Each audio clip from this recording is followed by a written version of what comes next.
Welcome back, everybody. In our last video we got kind of dark and we talked about a subject being terminal, and we kind of want to change that up a little bit. And we also said we were going to be introducing some fun stuff along the way also. Yeah, so today's video is about a trip that we took to Nebraska City, Nebraska, to see the mansion. Oh my God, that was a beautiful mansion. Yeah. And you got to stick around to the end because there's a surprise room in the basement that you got to see. But today's video, we're talking about like a road trip that we took, but it's because we created a bucket list. The bucket list of things that we want to accomplish over the next whatever years that we have. In that first video, we kept talking, or I kept saying terminal. I used that word a lot because that was the diagnosis that was given. However, Not my favorite word. not your favorite word. Tell them a little bit about what the difference is for you in hearing that word or going through this process. Well, when you hear the word terminal, you immediately start thinking it's the end, you're going to be gone, you're no longer going to be here for much longer anyway. Maybe dive into a pity party. And dive into a pity party, be a little sorry for yourself, think of, well, even though you're here now, well, you have nothing else to offer, nothing else to give. For me, a few years ago, when they gave me the original diagnosis, yes, I was a little down, yes, I was a little depressed, but I had to look past that fact. I was still working, still doing everything I could to keep going, keep moving, keep trying to do what I can. Yeah. Because in reality, 3 years ago, whenever I got the diagnosis, I still felt fine. Unfortunately, that's all I got. My testing results that came through back to the doctor's office, I called them numerous times. They never truly gave me any answers, any response, other than I got a thing on my email saying, go look at this, it's my diagnosis. It literally says stage 4 cirrhosis. Here we are now starting up this channel because of the fact that was able to get back to a doctor. They started doing more testing and they still diagnosed me with the stage 4 cirrhosis. A lot of my blood levels, enzymes, everything else are getting to the positive. You may have a terminal diagnosis and or whatever, but if you're gonna let it define you right then and there, that's where you're at. I decided not to do that, keep pushing forward and keep trying where we can. Maybe it'll help somebody eventually. Even just seeing this could change the fact that they're depressed of a diagnosis or something and realize that, hey, I'm 3 years out, and when the doctor literally said it could be the end if I didn't change things drastically immediately. I loved the part when we went to Dallas to that specialist. I don't remember the name of the specialist, but I know that it was in Dallas. And when we got there, the doctor said, well, you told him we hadn't seen the actual results, and other than was told that it was stage 4. And the doctor literally said, I'm surprised I'm sitting here talking to you now, and you look as good as you do. Whatever it is that you've been doing, keep doing that, because that's working. And that has been kind of like a placebo effect, that sugar pill that even though you were told a diagnosis, you never acted on, I am terminal, and gave up. You kept going, you kept doing life day to day, and that's kind of like what this video is about, how we take trips and do things and put that bucket list together. And we'll put the bucket list in the next video to kind of show the things we want to do and places we want to go and that type of thing. But by keeping that bucket list long and full, it gives purpose. Like every day I've got something else to get up and do, something else to achieve and keep going. Do you see it like that too? A little bit, yes, but also from the fact that with that last doctor's visit, they gave me a few more pointers that actually are going to be helping me along the way, also along with Michael. The fact that, plain and simple, whenever quitting drinking or an addiction, your body immediately, I've seen it a lot of different times, not only stories I've seen in other areas, but even in myself. I'm getting rid of an addiction, I stopped what I was doing, I curbed that bad behavior basically, but my brain and my body both wanted to subsidize something else in place. So yes, I cut out alcohol immediately from hearing the first original diagnosis. Just straight up cold turkey.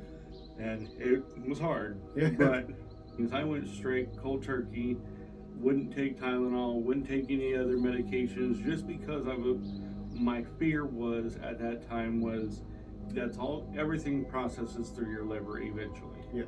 And if you have more medications, if it's not something good for your body, it's going to hurt you in the long run. Talking with the new doctor, they were able to help me, one, with the sugar cravings. Sugar cravings was my biggest one whenever I quit alcohol. I was never a donut person. Yeah, I like my cake, because you can tell. But the fact that I went from alcohol product to wanting sugar all the time, granted, thankfully, they did tell me I'm not diabetic or anything, and my blood sugar is actually in a good standing. But I crave that every single day. I can go eat a dozen donuts just because it's sugar and other things like that. So having to crave that just along with diet, yes, I'm a little bit heavier outside from what the doctors told me, so I have to work on losing a little bit of that to help the fatty part of the liver also. Yes. And that's what we're going to be going through some of these videos too, a better diet plans, stuff like that. And we'll share those with you. Like you said, we'll end up sharing those with everybody too. The upside to that is we're both chefs. So food and cooking is things that we do all the time. So we kind of had an upper hand on this diet idea, although you can have the idea, it's the willpower and the make it happen part that sometimes gets tricky. And not eat a bunch of cake and donuts. Right. So we'll share cooking ideas and things that we can do, meals that we have, beets. Fortunately, we both love beets. We can get a jar of pickled beets and just kill the whole jar. Beets are really good for your liver. But we're getting off track because we're supposed to be jumping in the car and heading to Nebraska to go see this mansion. So let's get to that, and then we'll put the diet and other things in the next video after the bucket list. So keep tuning in. We're happy to share this journey with you, and we'll see you in the next one. And the following ones after that. Yeah. Important first step of a road trip. Gas her up, baby, gas her up. You know what you need for a road trip? Shades. Alright, let's do this thing. Okay, North, let's go. What's up? Okay, so we already got fuel.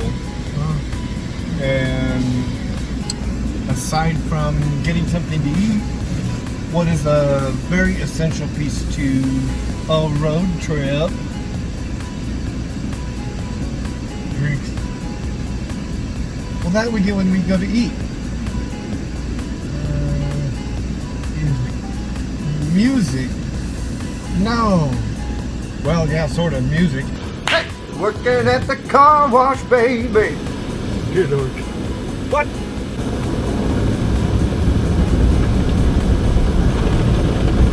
All these pretty colors and the water splashing around makes me think of Kermit the Frog's Rainbow Connection. How cool is that?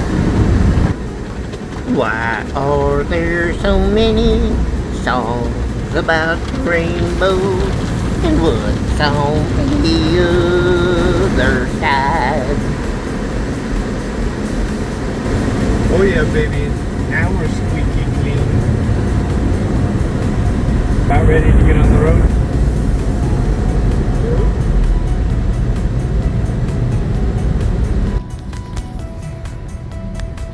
This is the part I hate about Texas. Like, the on-ramps are like crazy. You jump in, you gotta just kind of catch up to speed, and then jump in line. Granted, today there's not really all that much traffic, so it doesn't really look like it. Yeah, well, wait till we hit the Dallas area, or like we've got to go through Oklahoma and Kansas, so Oklahoma City, that gets crazy.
Bye. See you next time.